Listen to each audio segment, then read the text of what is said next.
Welcome to the last breakfast. Please enjoy the video. In this video, I will show you how to make a perfect cup of tea. We will begin by selecting your favorite tea, whether it is a bold black tea, a delicate green tea, or a soothing herbal blend. The foundation of any great tea starts with fresh, cold water.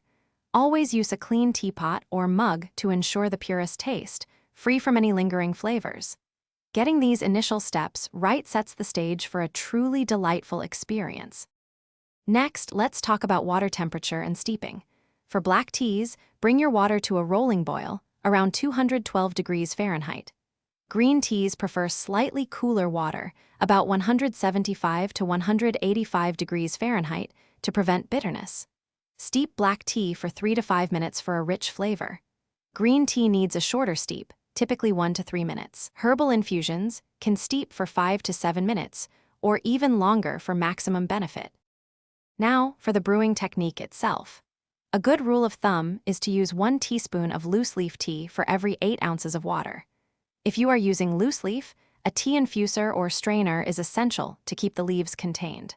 Remember, oversteeping is the enemy of good tea, as it can lead to a very bitter taste. Always remove the tea leaves promptly once the recommended steeping time has passed to ensure a balanced and pleasant flavor profile. Finally, it is time to enjoy your perfectly brewed tea. Serve it immediately to savor its warmth and aroma. Feel free to customize your cup with milk, sugar, or a slice of lemon, if that is how you prefer it. Do not be afraid to experiment with various tea types and brewing methods to discover new favorites. To keep your tea fresh, store it in an airtight container away from light and moisture. Cheers to your delicious homemade brew. Thanks for watching. If this was helpful, leave a like and consider subscribing. See you next time.